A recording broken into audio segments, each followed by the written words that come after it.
Looks like we may have a problem in Nashville, Tennessee on Christmas Day of all times for something like this to occur in my own personal home state is absolutely just, it's sad. They have had an explosion that they are declaring as a intentional act. Downtown Nashville sealed off after an intentional explosion.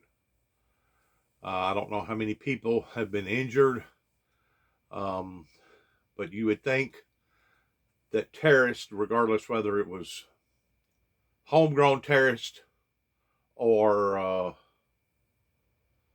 international terrorists, you would think that they would have the decency of not doing something on Christmas Day.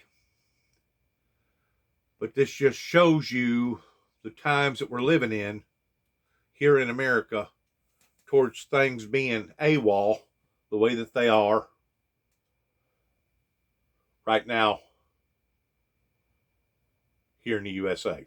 Please watch. Officials soon. Here's what they said just a short time ago. We do believe this to have been an intentional act. Significant damage has been done to the infrastructure there on 2nd Avenue North. The FBI, the ATF, and the Metro Police Department are conducting a full-scale investigation. Resources from our federal partners are coming in from outside of the Nashville area to assist in this. And we will be conducting this investigation for the next number of days. A number of our police dogs have been called and are now searching the area. These are explosive detection dogs to make sure that there are no secondary devices. We have no indication that there are secondary devices. However, out of an abundance of caution, we have a number of dogs that are conducting sweeps of that immediate downtown area at present. We're also going to be conducting searches of downtown buildings, particularly those impacted on 2nd Avenue, to make sure that there is no one in need of help in those. I will say that Central Precinct officers conducted a door-to-door, apartment-to-apartment, if you will, check of units on 2nd Avenue this morning just before the explosion occurred, and got persons to safety.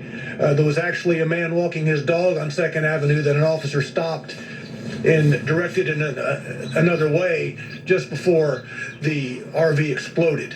The explosion knocked one of our officers to the ground. Thankfully, no officers were significantly hurt. Yeah, very thankful, and no critical injuries to report as well, which is remarkable. CNN correspondent Shimon Prokopez has been following the developments since it happened, and you are getting some new information, Shimon. Yeah, we're learning that now the the FBI there in Memphis actually is going to be taking over this investigation. They're going to lead the investigation, and part of the reason for that is because of the resources they can provide. We're now dealing with what appears to be explosive material used in this explosion, so that is why the FBI would take the lead in this. They can provide all sorts of resources. It's not that this right now, no officials are telling us that at this point this is any kind of terrorism or terrorist act. Certainly there are some who are investigating this and trying to find out if it is, but we shouldn't read the fact that the FBI is taking over this investigation is because this has been determined to be some kind of terrorist act. That is all still under investigation. But as we've been seeing from the pictures, the size of this explosion, the debris field for blocks in some cases, windows being damaged all over downtown Nashville, the explosion heard miles away. And so the fact that what appears to be a very large explosion, what appears to have been something that was placed in an RV perhaps that caused this explosion, has everyone very much concerned. And what we're hearing is now also they're searching the area to make sure there are no other explosive devices. They've closed. You know, it looks like another intentional Oklahoma deal.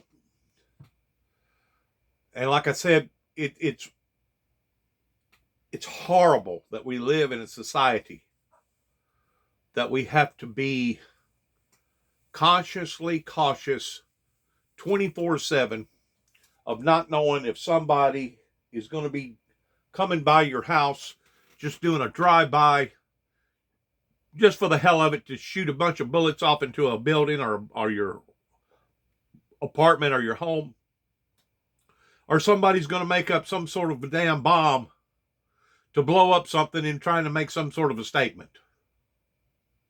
I'm sure this will be an ongoing investigation, but the fact of the matter is, for the assholes to do it on Christmas Day speaks volumes about the era that we're living in right now, that there is no limitations in how far our adversary will go towards bringing destruction, pain, and agony into people's lives.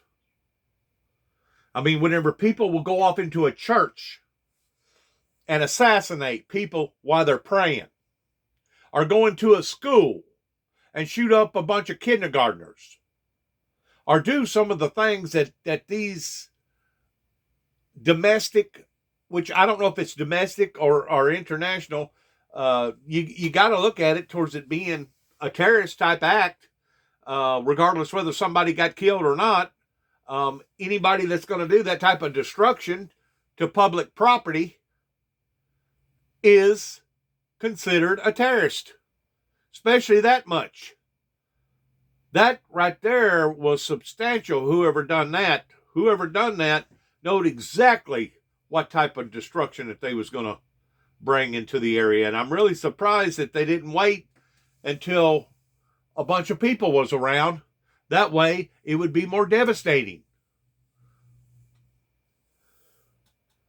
It just goes to show you of the times that we're living in, just like the Bible talks about, that we're living in perilous times, that people are still out to get us, and I guess they always will be. You know, it wasn't but a few years ago, I'm thinking somewhere in the lineup of about 10 years ago, somebody sent the governor at the time a Santa Claus that wound up at the Capitol. Dropped it off. And whoever it was, I don't know what kind of statement that they was trying to make. It was long about Christmas time. Went through extensive investigations towards thinking that could have possibly been a bomb, a Santa Claus bomb in downtown Nashville. So it's pretty obvious whoever that's doing this is trying to make some sort of a statement or getting some sort of a feedback on doing this that goes beyond anything imaginable. It's a jaw-dropping event, much less an event to happen on Christmas Day. Down the downtown area, and remarkably there have only been 3 injuries so far. The fire department says those injuries are minor. A police officer was injured, and part of that is because the police, they responded there early this morning before the sun rose, and when they got there they were responding to calls of shots fired. And when they got there, they noticed this RV. There's something suspicious about it. They started evacuating the neighborhood, and as the bomb squad was rolling in, that is when the RV exploded. Shimon, thank you. Let's bring in CNN security correspondent Josh Campbell. And I first want to get your reaction because, obviously you have worked for the FBI. The FBI taking over this investigation or leading in it. What do you make of that, and what does that mean? Yeah, I think it's important to first point out that whenever the FBI assumes jurisdiction, federal jurisdiction over a case, it's not like in the movies where they show up and say, we're on the scene here, we got this is our investigation. This is very much a hand-in-glove, joint investigative effort because it's involving multiple agencies here. What this is going to tell us is that now, obviously federal investigators will bring all of the resources to bear that they have. I'm hearing that they're sending in resources from other neighboring offices as well to assist. We know that in Quantico, Virginia, the FBI has its laboratory there to include a special team that does nothing but bomb analysis, and so we can imagine that they would be instrumental as well. And as we've talked about investigations in the past that involve explosives, it's important to have this historical knowledge that the FBI has because they can look at everything from the ingredients of a device. They can look at just for an example down to if there was a timer involved. They can look and say, okay, these timers are sold in these stores. Just this collection of knowledge that they use in these investigations. They also work obviously with the ATF, who does very much the same thing. So I think that's important to point out. This is now being led federally, but they will also be relying on their partners there locally. And this is also, Emma, we saw after the 9/11, the FBI ramping up the number of its joint terrorism task forces around the country for this very reason. They conduct investigations, but also when something unfortunately goes boom, they can tap into those resources that all of these agencies bring to bear in order to try to quickly identify the person responsible. And just give us a sense of what is happening right now. We've heard from local officials there, Josh, that this is an investigation that will take several days. They're going to be combing every inch of what is now an active crime scene. We know they're going door to door, making sure everyone's accounted for, that there is also not a second or third device to be worried about. How long will it be before the scene there has been secured? See, I was just up in that area back in March after a tornado hit downtown Nashville, towards trying to help them clean up some debris and stuff. And now to think the same year they got hit again with this, it's like, wow, where does it end? You get devastated by a tornado that I'm sure they're probably still recovering from in downtown Nashville. And now you get hit with this in the same year. And I'm thinking to myself, why? Who done this? This was not just, I assume, not just a drug deal that went bad towards somebody retaliating against another person. This has got to be somebody that is obviously trying to make some sort of a statement. And I don't know if it's homegrown. I don't know if it's international, pertaining to some sort of plot to get back at Nashville. I don't know what's going on here, but I'm pretty sure they will get to the bottom of this. It may take a few days or a few weeks. They'll get to the bottom of it. Yeah, they're going to hold that scene as long as it takes, and we're probably talking days, maybe even weeks, because that is such a large area. They want to gather every piece of information that they can. I can tell you, having worked bomb investigations, sometimes the key piece of information could be a centimeter wide. I mean, something that's so tiny that then is the key driver in where the investigation goes next. And so with this area where we have a street, an explosion going on, you have that funnel blast wave going up and down that street, so evidence could be spread over a large area. They will be taking their time there. I also want, to your earlier question about what they're doing, obviously we see officials there, the police on the scene processing what's going on. But let me take you inside, and this is the best way to explain it. There's this command post that will be set up, and in these large-scale investigations, you have different teams. You have the evidence team, forensic team. You have a team that's looking at communications. We heard earlier reports that there was perhaps some kind of 911 call of shots fired before this incident. So investigators will want to be looking at the communication aspect, the digital aspect as well. And then a large-scale part of this investigation is going to be fanning out, collecting all of the surveillance footage in and around that area, because, again, they don't know when this RV pulled up, when it parked there. But, in this day and age where, technology, especially in a city, there will likely be footage of that coming up. All of this is part of this large-scale investigation that's going on right now behind the scenes. scenes. Again, the goal to try to determine who was responsible. The last thing I'll say is that we don't yet know whether this person was inside that vehicle and may have been actually a casualty in the explosion, or if this person is at large. That's all. Those are all items that investigators are trying to look at right now. You know, I know this is cliche, but some of these images that we've been seeing looks like a war zone. You know, there was that picture of this incinerated car with it still smoking, and it really goes to show the extent of the damage, the strength of this blast, which sparked fires on streets and burned down at least 3 cars. It really is just astounding. Josh Campbell, thank you so much for your expertise. Let's bring in David Katz now, a former DEA agent and firearms and homeland security expert. David, thank you so much for joining us. I just want to go through the timeline, especially for our viewers who might just be joining us. We're talking about a massive explosion that happened on this Christmas morning after 6:30 in downtown Nashville in a historic part of town. It happened around 6:30. There was a call to 911 about shots having been fired. Police responded. When they got to the scene, they saw something that made them suspicious, and they ended up calling in the bomb squad. As the bomb squad was responding, David, that is when this RV exploded. What do you make of that, especially this happening on a Christmas morning when virtually no one is out in the streets?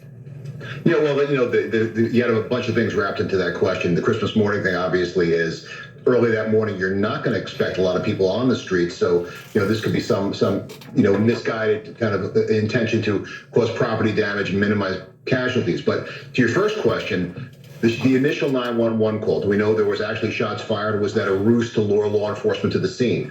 When they rolled up, what exactly did they see? Now, the RV, it's a large capacity vehicle. That's suggestive of the ability to carry a great deal of explosive. Was it parked right against the building? Did it have plates? Was it laden to the point where the shocks were groaning? That officer, by the way, on the ball, and deserves a medal and a lot of time off.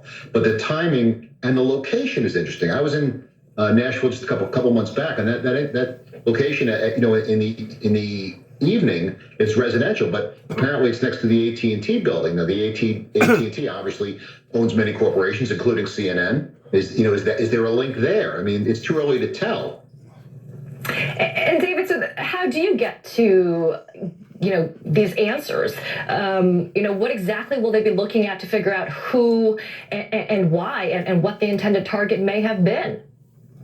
Well, Josh just mentioned that all the forensics, and that's going to be critical. There will be enormous amounts of evidence collected. They're going to figure out what type of explosive it was. They're going to figure out the bomb components, the detonator, the wiring, the level of sophistication. They may even be able to find out if it's a rudimentary type of device. They may be able to pinpoint it to a hardware store or a Home Depot where these things were purchased, as far as putting the actual device together. And then, of course, Josh also mentioned technology.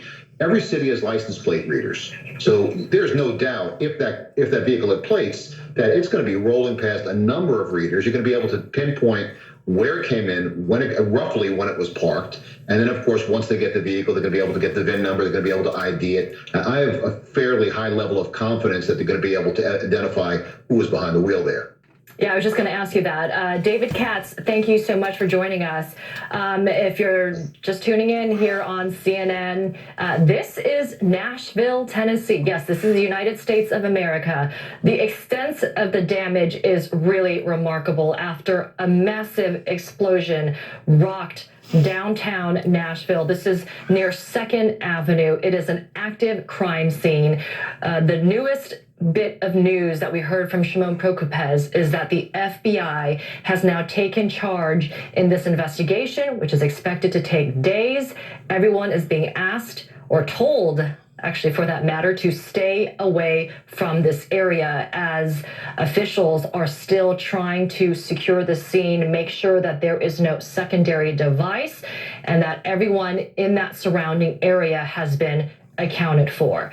We're going to stay on top of this story. Up next as well, coronavirus slamming Los Angeles with hospitals on the brink and a record-setting number of deaths reported.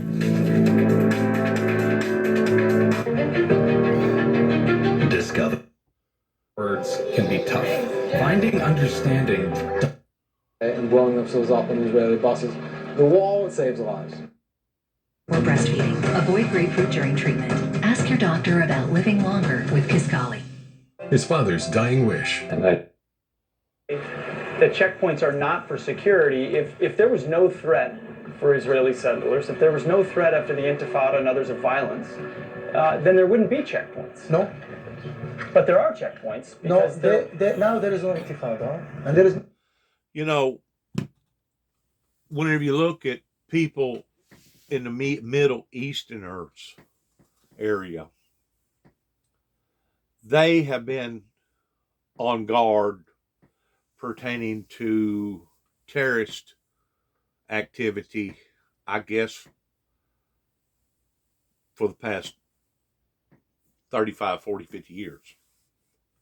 It's ongoing over there, regardless whether it's Afghanistan, Pakistan, Turkey, Iran, Iraq, all those places over there are subject of being attacked at any given time.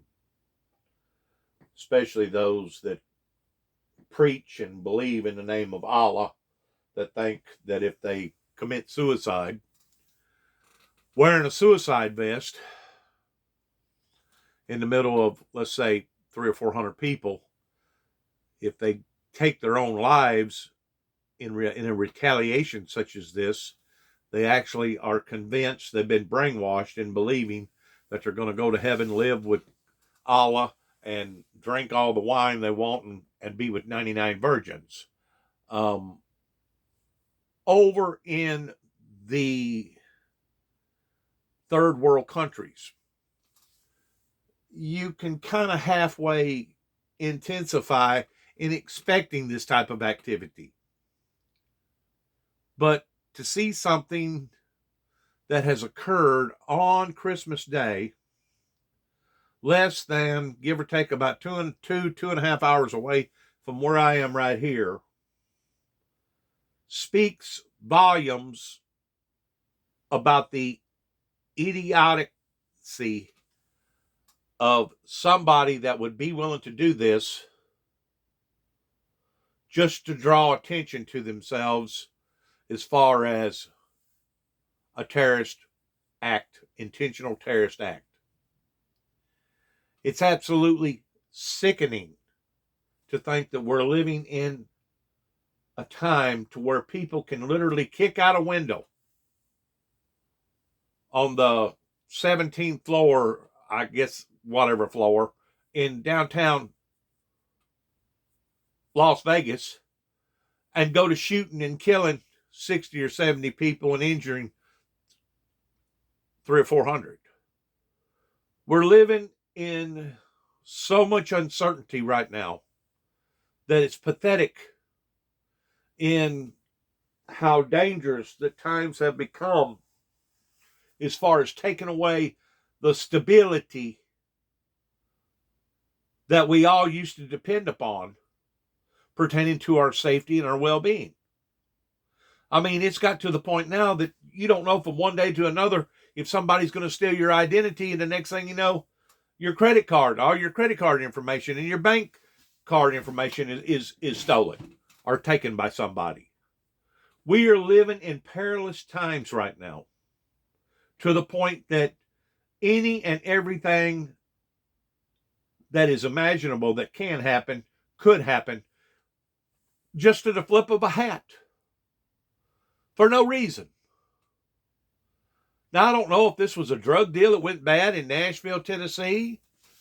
I don't know if it was somebody that had some sort of a personal retaliation against various law enforcement agencies in Nashville, Tennessee, or if it was just a nut job, or if it was some Middle Easterner that wanted to make some sort of a statement. We don't know. But we do know this. We're living in perilous, uncertain times, not only in the Middle East and in other parts of the world, but right here in the good old USA.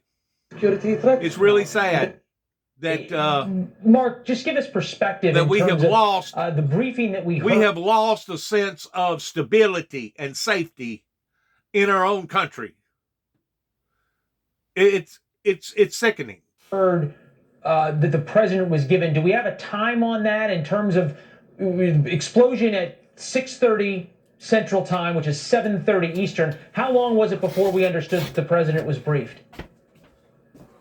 I say we got the update probably about 4 hours after the explosion, around 10:30 here. But of course, the president could have been briefed soon after. They didn't give us a tick-tock of what time that would happen. As you can imagine, with Christmas Day, it would probably be skeleton staff around the president. But whenever the president travels, wherever he goes, all over the world, they have an apparatus set up so that he can be kept in touch with what's going on not only in Washington but all over the world. The president, though, has been very active on Twitter since touching down here in West Palm Beach. There's been so many other issues that we've been following on his Christmas vacation. There were a lot of lawmakers upset about what's been going on with the stimulus, whether or not the president was going to sign this or not. So, Leland, we expected that at some point the president was going to have to address the elephant in the room, whether or not these stimulus checks were going to go out, whether the government was going to face another potential shutdown or not. It's just unclear now with the Nashville developments whether or not that'll change anything from him. Leland?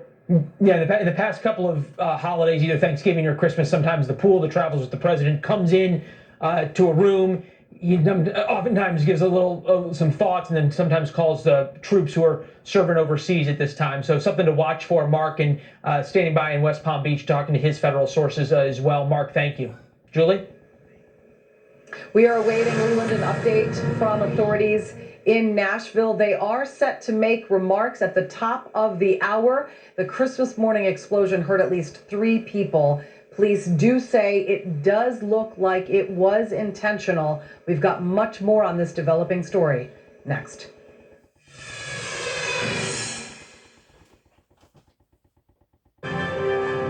Two medical societies have strongly recommended to doctors to treat acute non-low back muscle and joint pain with topical NSAIDs first. A formulation they recommend can be found in Salonpas. Salonpas, it's good medicine. If these beautiful Idaho potato recipes are just side dishes, then I'm not a real Idaho potato farmer. Genuine Idaho potatoes, not just a side dish anymore. I want to say this, throw this in here for good measure. It used to be, years ago, if somebody done an act like this, or even vandalized a house, or they was intentionally trying to bring destruction into a certain area, into a certain region, it used to be that people had a reason. Now, whether or not it was a justifiable reason in doing stuff like this, because I find it to be appalling myself whenever anybody is willing to retaliate against any reason. You know, if you got a beef, you need to straighten it out the right way, either by hiring an attorney or going before the right court system or trying to work things out one-on-one. But in today's society, especially since I've moved back into this area in 2014, I have learned the hard way that people that are obnoxious, people that are cold, people that are callous, people that are cruel, people that has a asphyxiation towards wanting to be a bunch of destructos, are people that want to just bring harm and hurt and agony into people's lives. They don't have to have a reason, other than the fact that the devil is in them.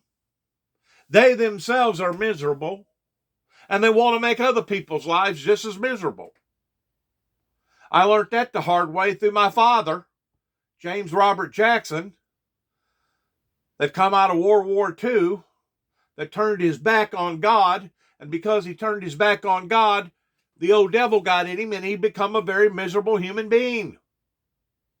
In his miserability, towards him being miserable, he made everybody else's life miserable around him, including his wife, which was my mother, Betty Joyce Jackson.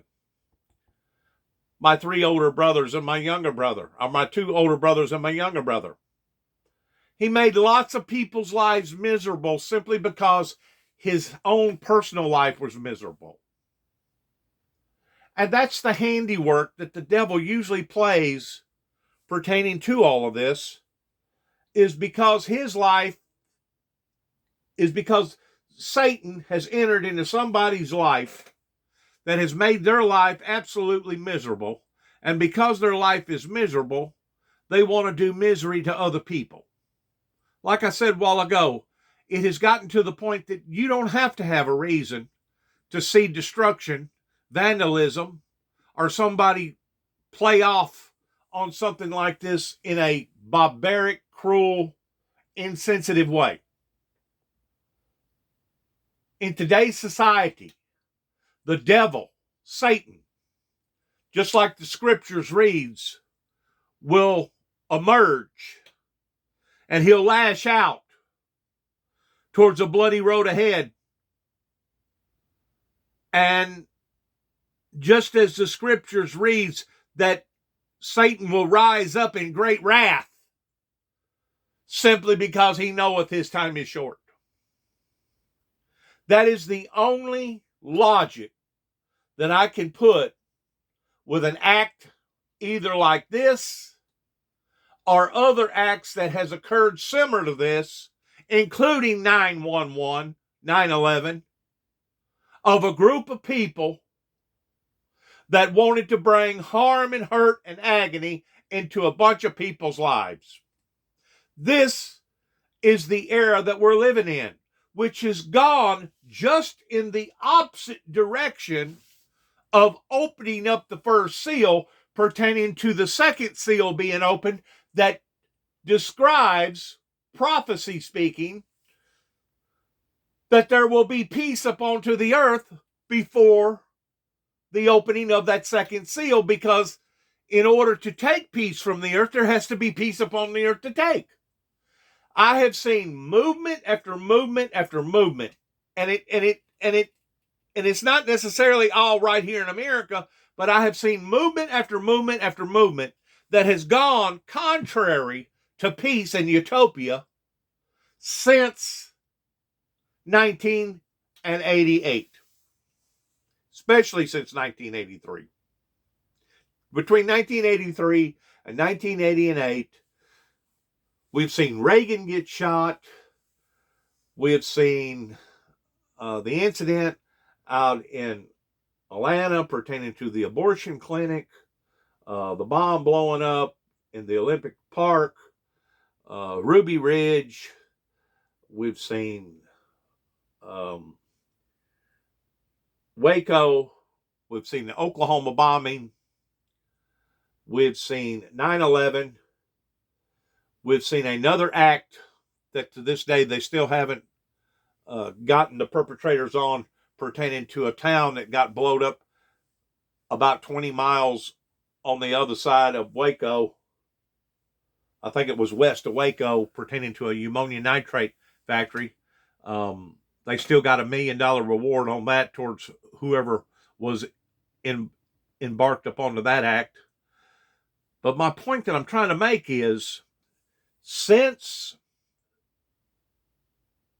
the development of biblical Bible prophecy manifested itself the way that it's manifested itself in the past 30 some odd years, between the divorces, the rapes, the drug abuse, the suicides,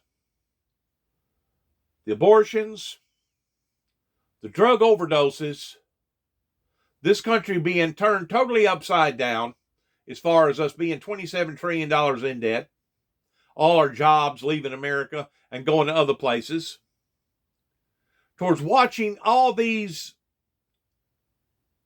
irregularities that has happened since the late 80s, it has been in the opposite direction of peace and utopia. Why is that? I'm going to tell you why it is. Because the devil knows his time is short. We're not dealing with our timetable here. We're dealing with the supernatural timetable that God has placed into the realm of reality upon this planet. And because of it, we are experiencing and watching acts such as we could not even begin to fathom back in the 60s, 70s, and the 80s, especially with it happening right here in the USA. And if we do not wrap our minds around this in identifying who our enemy is, what our enemy is, and what our enemy is out to do, especially since I've moved back here in 2014 towards being victimized again and again and again and again and again in one form or the other. If we do not wrap our minds around this to the degree of what's happening right now, and also put in mind pertaining to global warming, the environmental crisis, all the fires out west, all the hurricanes, all the flooding, etc. Friends, we are taking on a tail whipping right now in the USA such as we have never taken on before in our entire lives. And if you'll combine that of what is occurring in the year 2020, the year of the Jubilee, pertaining to the coronavirus, COVID, that is now wreaking havoc on almost, I guess it's steadily approaching 500,000 people, probably will be 500,000 people before winter's end. If we do not wrap our minds around what's happening here towards being under siege, there's not going to be much of us left 4 or 5 years from now. If we cannot stop this type of action that keeps intensifying and growing on one level or the other. People look at me and they wonder, how come he's so depressed? How come he's so displeased? How come he's so heartbroken? How come he gets so emotional? How come he's got such of a monkey on his back?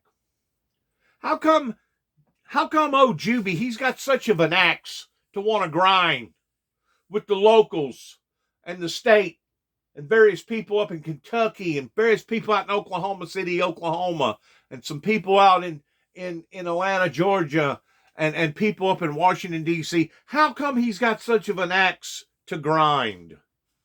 Well, if this don't wake you up right here towards what has occurred on Christmas Day in downtown Music City, USA, this is where the Grand Ole Opry, this is where some of the most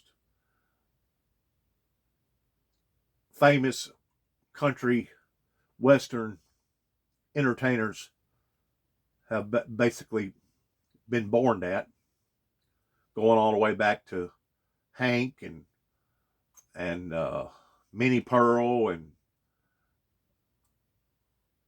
everybody else. If this don't wake you up towards what's happening in the year 2020, nothing is going to wake you up. We are under siege by the devil, and the devil working through various people. You can look at me and you can say, well, you're paranoid. You can look at me and say, well, your mind is rushing in and you're superficially imagining things that you shouldn't be imagining. You can say whatever you want to say, but the bottom line is this. Whenever we was growing up here in Northwest Tennessee, I can remember a time when people didn't even lock their homes. They kept their keys in their automobile whenever they parked, either at a gas station or a restaurant. And it wasn't until about the mid-70s, during the time of them poisoning a bunch of candy during the Halloween trick-or-treaters, whenever we started seeing this type of immoral activity bombard the American way of life. And it was, give or take, right around the bicentennial years, 1976, somewhere around 77, 78, somewhere give or take around the 80s, right before Reagan got elected, was whenever I started seeing the involvement, things evolving towards more homosexuals, more lesbians, more abortions, more home invasions, more cruel, insensitive, mean people. And it is only escalated. It's only gotten worse since then. And it's still getting worse. Once more, going in the very opposite direction of peace and utopia. Now, you wonder, how come I'm on the edge? You wonder, how come I make a lot of videos? You wonder, how come basically all I have is negativity to talk about? Well, could it possibly be because all I see is negativity here upon to the planet? I mean, whenever I done what I done last night towards making a film pertaining to God, the Holy Spirit, the Lord Jesus Christ, the reason why Christmas ever come into existence to begin with, I stayed focused upon that message and that message alone without dialing in on other bad behavior, either locally or abroad. And sometimes it's difficult. It's difficult to stay honed in on the occasion pertaining to the holiday that we're in. Sometimes it's difficult to stay honed in because of being bombarded by all this other bad stuff. Now, you can't tell me if somebody set that off intentionally, they had to have some sort of a messed up motive. Don't know what the motive is, and may not never know, other than a bunch of lunatics wanting to do a bunch of damage.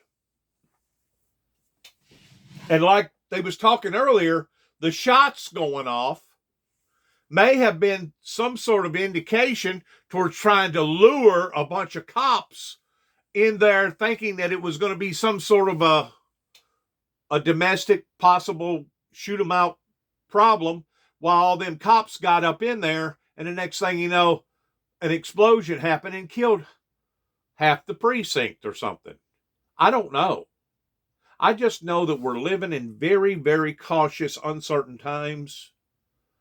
And if people does not get their heart and life right with Christ and go back, just as I was talking about last night, that's in the first four chapters of the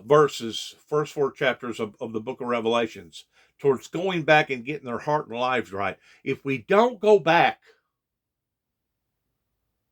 and get it right, because Christ was talking there in the Bible stating that he has not found our works perfect yet. If we don't go back, these issues that we're looking at, regardless whether it be the Nashville, Tennessee explosion or the Oklahoma bombing or what went on in other occurrences, including 9/11, are only going to intensify.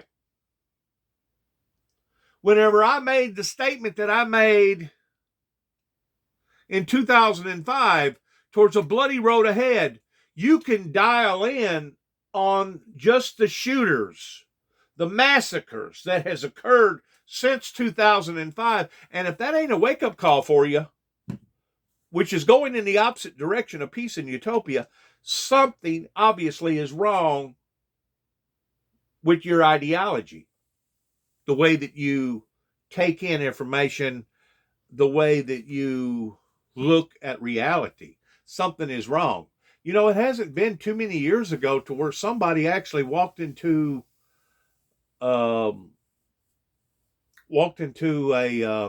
I don't know if it was Army or what it was, a recruiting station, and killed point blank, I think it was 2 or 3 recruiters.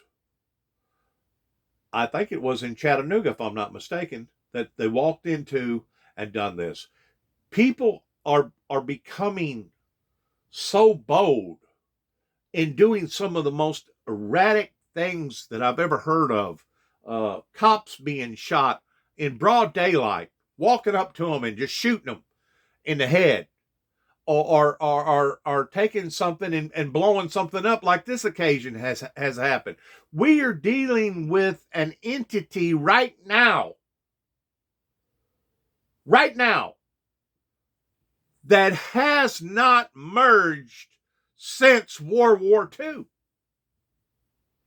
with people just being hateful and mean, cruel, and insensitive.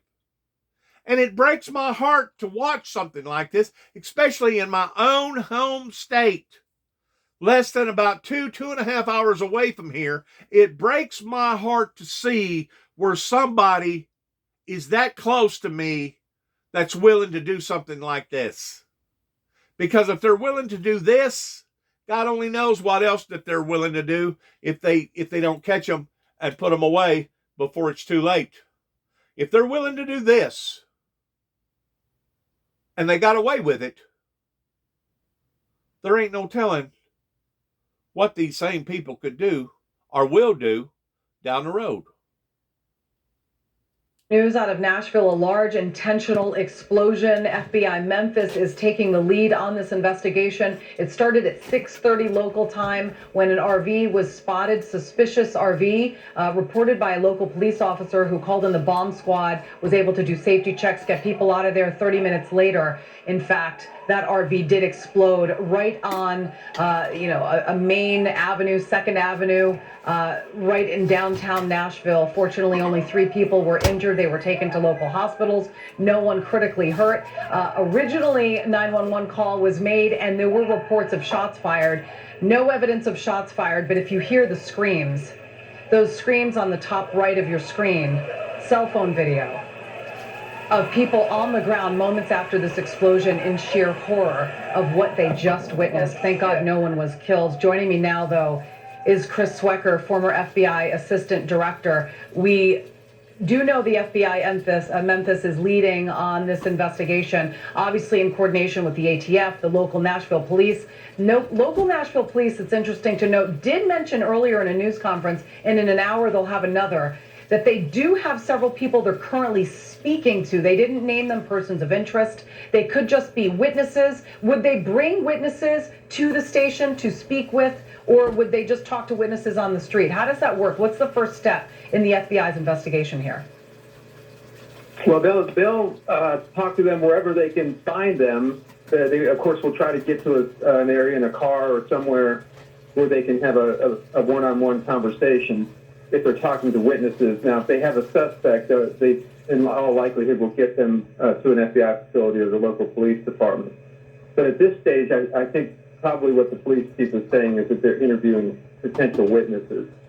And I am absolutely certain they are attacking that crime scene right now, trying to get a vehicle identification number off of that car or van. What does it mean when the FBI gets involved in this sort of investigation? The FBI doesn't work just routine crimes, and I hate to use the word routine. They generally come in a bombing situation like this when terrorism is suspected. So, those are the initial questions here that they're going to need to be answered fairly quickly. Is this a lone wolf? Is it a domestic incident? Is it an international incident? Or is it just a crime? And again, I want to minimize it by saying just a crime, but the FBI's first look is to determine if it's an act of terrorism. Okay, and that's what I suspected. They have not, and nobody is using the word terrorism here, but this was on domestic soil, and that's where the FBI steps in. They have explosion detection dogs there looking for a secondary device. There is no indication of a secondary device, but an expert that we spoke with earlier did point something out here.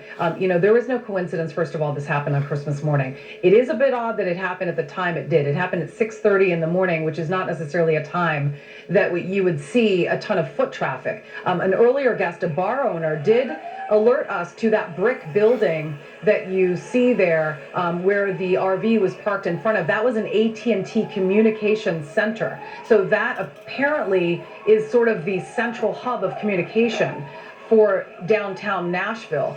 Does that speak anything to you, as someone from the FBI, as being a potential focal point?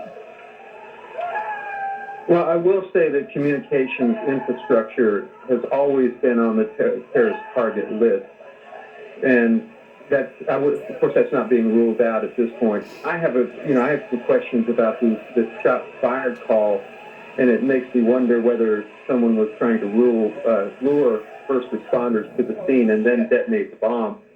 So there are quite a few variables here, and I call it the fog of war at the initial stages of the investigation. You're going to get not many details, and many of the details that you do get may turn out to be inaccurate. And it's good not to reveal too many details at first, because obviously they need to get their investigation under wraps before they start sharing that information with the public. So what we do know is what you just mentioned, the fact that there is not much to go on at this point, other than the fact that we know it's intentional, and we know that somebody had some intention of causing widespread harm. What do you make of the fact that this happened at 6:30 in the morning, though? Because if you think of downtown Nashville, typically you see tons of foot traffic, pedestrians, vehicular, etc. But at 6:30 in the morning on Christmas morning, not so much. Yeah, that's absolutely right. If someone were looking to maximize casualties, there are plenty of other times in the day that you could choose on Christmas Day. So that is a curious aspect of this case, and I'll go back to what I said earlier. The key to this case, and the key to any bombing case, having some experience with these in Iraq, if you can get a vehicle identification number very quickly, you can track back to who rents the vehicle, or who owns the vehicle, or who loaned the vehicle. And I would be willing to stake out that they may have that information already. I believe you're right, and I'm sure that detail and all those details will be coming out very slowly, so that the FBI can get all its facts straight. What would you make about the type of bomb that potentially could have been used to cause this widespread of damage? We've heard of people that lived up to 8 miles away. We heard about people living 6 blocks away that actually felt their apartments or their lofts shake as if there was some sort of earthquake going on. This was a significant bomb.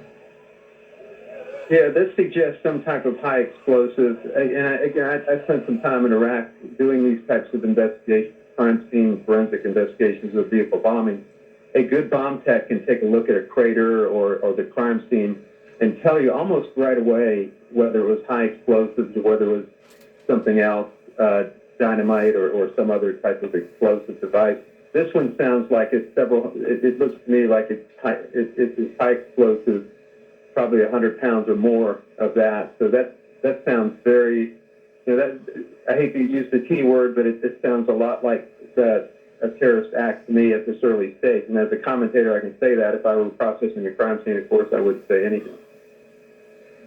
Of course, and we appreciate you saying that, giving us some insight from your perspective. Chris Swecker, thank you very much for talking to us, especially on this Christmas morning, former FBI Assistant Director. Chris Swecker, thank you. Leland? Perhaps important what Chris just said, that if he was processing the crime scene, he wouldn't say that, meaning we may be getting limited information here in about 20 minutes when the FBI gives their update. They have taken over the crime scene in Nashville and are beginning to process that. We understand, at least from Nashville police, that the 911 call came in sometime a little bit before 6 a.m., which gave them about a half an hour from when the officer arrived on the scene to when they started evacuating people around this very popular river district with bars, nightclubs, and then a number of residential lofts. A lot of very old buildings, some of which date back all the way to the Civil War, have been destroyed along this one block area in downtown Nashville. We'll be right back.